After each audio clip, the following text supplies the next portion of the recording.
잇몸뼈의 양이 만약에 충분하고 괜찮다면 바로 이를 뽑자마자 임플란트를 심을 수가 있고요. 바로 심을 수 없을 정도로 뼈가 별로 없고 심각한 상태라면 거기에 뼈 이식을 해놓고 뼈가 이제 충분하게 만들어졌을 때 임플란트를 심게 되는데, 이조차도 불가능한 경우에는 양쪽 옆으로 이제 희생을 해서 임플란트를 심는 경우도 있습니다.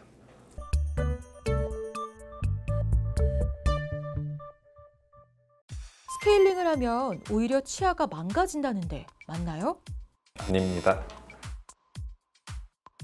치석이 사라지고 나니까 그 사이 공간이 생겨서 뭐 치아 사이가 까맣게 보인다, 잇몸이 내려갔다, 이런 표현들을 많이 하세요. 근데 실제로는 그게 아니고, 이전까지는 그 치아 사이가 치석으로 인해서 막혀 있다거나 아니면 잇몸의 염증으로 인해서 잇몸이 부어 있던 거죠. 그래서 그거를 깨끗하게 제거하고 나서 잇몸이 가라앉고 해서 지금 현재 보이는 그 모습이 사실은 건강한 상태에서의 모습인 거예요. 임플란트를 하면 치주염이 안 생기나요?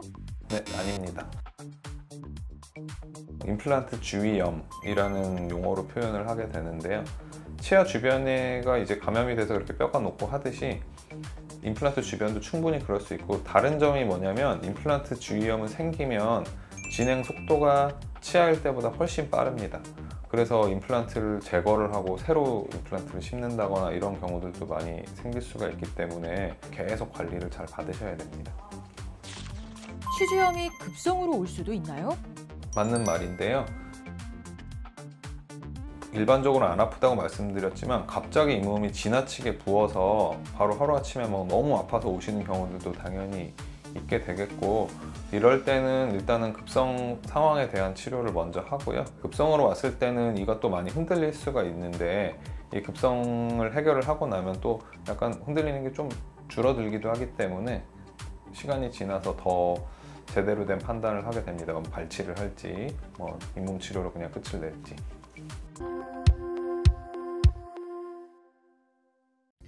치주 질환은 치료 시기를 놓칠 경우 자칫 치아 상실이라는 무서운 결과를 초래하지만, 초기 치은염 상태에서 진단받은 경우 올바른 칫솔질과 스케일링을 통해서도 충분히 회복 가능합니다.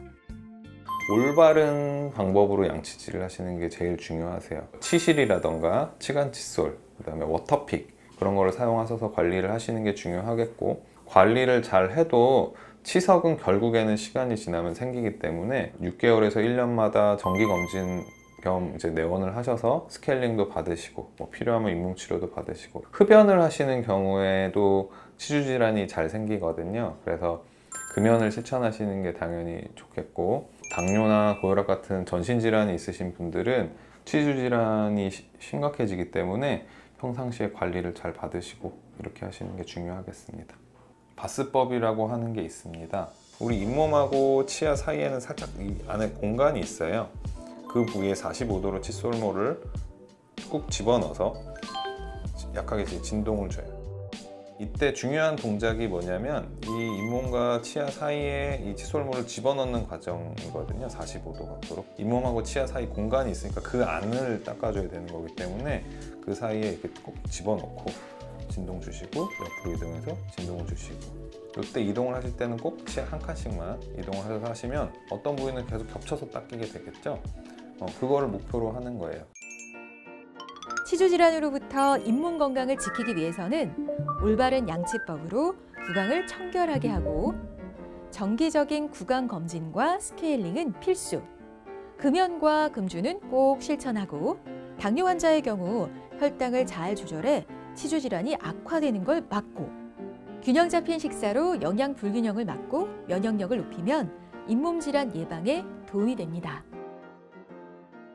소리 없는 질병 중에 하나라고 생각을 하시면 되거든요. 결국에는 치태와 치석을 제거를 해야지 되는 거거든요. 원인이 세균이기 때문에 약을 먹는다고 그 세균들이 없어지지가 않아요. 버티지 마시고 꼭 내원을 하시는 게 좋으실 것 같아요.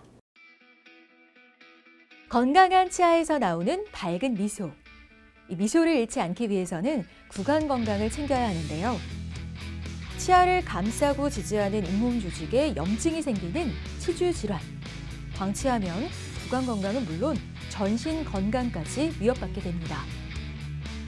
초기 붓고 피나는 잇몸이 보내는 신호를 놓치지 않고 적극적인 치료와 관리로 소중한 잇몸 건강하게 지켜내세요.